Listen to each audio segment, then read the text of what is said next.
episódio de hoje, entrevistaremos a autora Larissa Rosa Correia, professora do Departamento de História da PUC-Rio, bolsista do CNPq e da FAPERJ e coordenadora do curso de graduação do Departamento de História da PUC. Ela possui graduação em História pela Universidade Estadual Paulista, um mestrado e doutorado em História Social pela Unicamp. O livro Repressão aos Trabalhadores é seu segundo projeto com a editora. O primeiro foi De Presos Políticos a Presos Comuns. Muito obrigada por ter aceitado o convite, Larissa. Eu que agradeço, Júlia. Um prazer Então, estar aqui, poder conversar com a editora, poder compartilhar um pouco do trabalho que a gente faz. isso. Então, eu gostaria de saber um pouco sobre a sua trajetória acadêmica, como você chegou aos seus temas de pesquisa e que você faça um pouquinho sobre os livros que você organizou. Sim, vamos lá. Vou resumir aqui, tentar ser mais breve, mas basicamente acho que eu vou falar um pouco da minha experiência com a pesquisa do doutorado, que foi quando eu comecei a me interessar pelas relações entre Brasil e Estados Unidos, pelas relações diplomáticas, mas também dos interesses norte-americanos durante a ditadura militar brasileira, e especialmente no foco com o movimento sindical. Então, eu já venho, né, dessa área desde o mestrado, trabalhando com a área da história do trabalho e dos trabalhadores, dentro de uma perspectiva da história social, o que implica em trazer a perspectiva dos trabalhadores em relação aos fatos, em relação às formas como eles experienciaram e criaram estratégias é, nas relações de poder, nas relações de opressão. Então, sempre essa foi uma perspectiva que é uma marca, né? Uma marca muito forte das minhas pesquisas. Então, eu comecei a pesquisar esse tema das relações Brasil e Estados Unidos no âmbito do movimento sindical durante a ditadura, porque eu me chamava a atenção, né, sempre essa questão de que os Estados Unidos tinham apoiado o golpe de 64, então tem uma historiografia muito já desenvolvida sobre isso, com vários trabalhos, né? E então a partir daí eu comecei a observar o que o movimento sindical norte-americano tinha atuado, a forma como eles tinham atuado, as relações que eles estabeleceram com o movimento sindical brasileiro, dentro desse contexto da Guerra Fria, que é também um contexto pouco estudado aqui no Brasil, na nossa historiografia, que muito se fala sobre a Guerra Fria, mas a gente acaba não adentrando nas especificidades dessas relações que foram travadas durante esse período, e também questiona-se pouco a questão de como a Guerra Fria foi interpretada, impactou nos países latino-americanos. Então, a gente sempre coloca a Guerra Fria como um contexto, mas é quase que como se aquele contexto não tivesse muito a ver com as relações cotidianas no Brasil. E isso, no período da ditadura, ficava muito evidente, né? O quanto o discurso da Guerra Fria, do anticomunismo, e da perseguição aos comunistas era muito forte. E os Estados Unidos tiveram um papel fundamental, né, na fomentação desse discurso.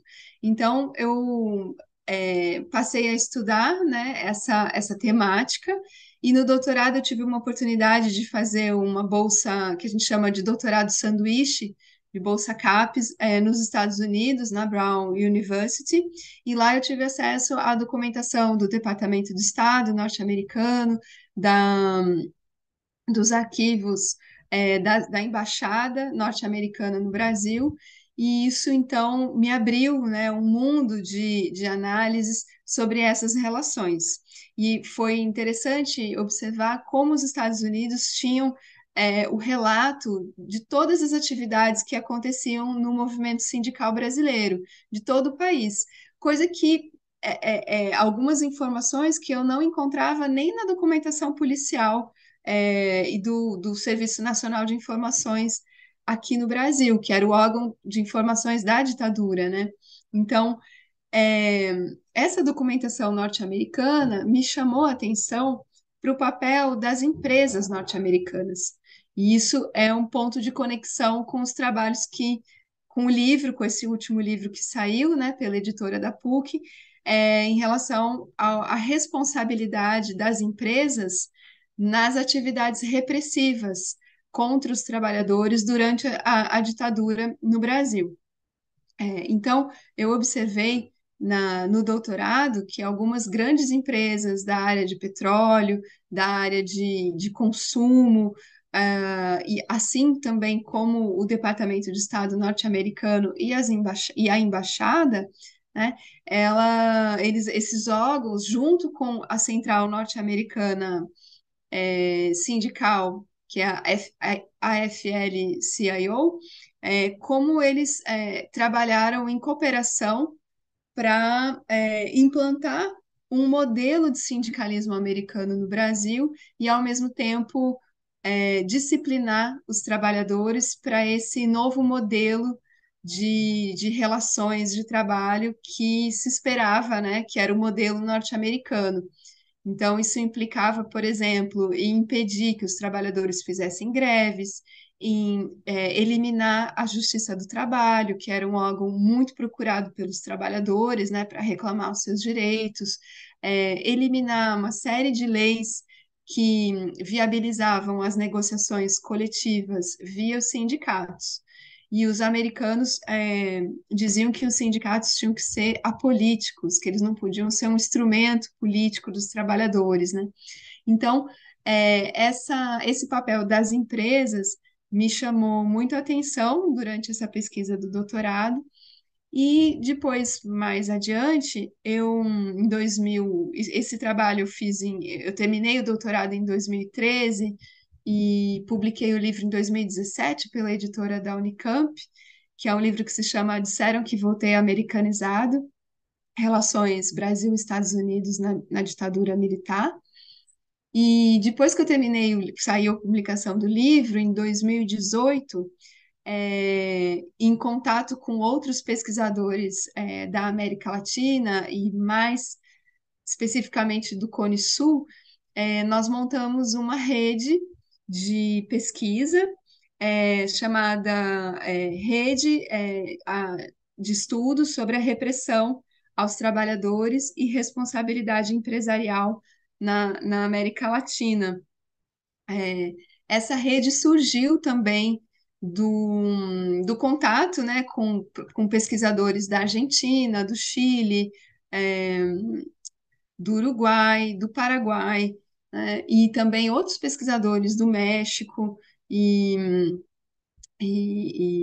outros pesquisadores também da Europa e dos Estados Unidos que se interessam por essa temática da repressão aos trabalhadores na América Latina, buscando também, como eu falei, fazer uma análise da Guerra Fria a partir da perspectiva latino-americana e não do que os Estados Unidos desejavam para a América Latina, né? Então, quando a gente faz esse exercício de leitura, né, de entender a história, vamos dizer, de baixo para cima, novos personagens aparecem, novas questões são colocadas, novas fontes também aparecem, né? A gente consegue ver a história por uma outra perspectiva, e não só através das relações de poder implicadas, projetadas pelos Estados Unidos. Então, essa rede também de pesquisadores, ela foi formada muito impulsionada pela, pelos casos de judicialização das empresas que cometeram delitos de lesa humanidade na Argentina. A gente tem um dos casos mais importantes foi o caso da Ford. A Ford, os pesquisadores, juntos com testemunhos e vítimas, trabalhadores que foram vítimas das torturas realizadas pela Ford na Argentina, juntaram e processaram a empresa provando, né, reunindo provas de que a empresa, dentro da planta da Ford, na Argentina, havia sido realizada sessões de tortura, trabalhadores que foram presos dentro da planta da Ford. E esse caso ganhou uma proporção muito grande na Argentina e, claro, também, né, reacendeu aqui no Brasil uma série de questões sobre o papel das empresas na ditadura militar brasileira. E esse caso teve uma grande repercussão, e esse foi um momento de formação da rede, que impulsionou a nossa rede, e é por isso que a gente fala hoje vamos dizer, de uma forma mais sólida, sobre a ideia de responsabilidade empresarial nas ditaduras. Que hoje no Brasil, por exemplo, a gente tem o caso da Volkswagen, né, que é um caso já conhecido, que também foi judicializado. A Volkswagen também tem cumprido, né, uma sentença de indenização aos trabalhadores, e nessa sentença ela também teve que viabilizar um recurso para fomentar pesquisas sobre isso. A gente sabe, por exemplo, o papel da Folha de São Paulo também, que foi muito envolvida, né, na ditadura, na, na no financiamento, no apoio aos órgãos repressivos, né, como o DOI-CODE, o DOPS da época, né? Então, essa rede, ela se reuniu para dar maior visibilidade a esse tipo de pesquisa e também para trocar mais experiências de pesquisa e poder fomentar também uma história transnacional da repressão das ditaduras militares no Cone Sul, né? Mas também não só no Cone Sul, porque a gente está olhando a América Latina, o caso do México, por exemplo, que não teve uma ditadura militar nos anos 60, mas que estava também passando por um processo intenso de repressão aos trabalhadores, aos movimentos sociais, né, ao movimento estudantil. Então, esse é um pouco esse processo, né, que me leva entre a tese de doutorado e os estudos que eu tenho, uma parte dos estudos que eu tenho desenvolvido atualmente. Fica então o convite para que as pessoas interessadas possam acessar, fazer o download do livro, que fala sobre a repressão aos trabalhadores e responsabilidade empresarial na Argentina, no Chile, no Uruguai, e também em casos, observando casos em toda a América Latina, na Colômbia, na Venezuela, e também utilizando a questão do nazismo para a participação das empresas no nazismo, para a gente também pensar similaridades e comparações com o período da Guerra Fria, nos anos 60 e 70.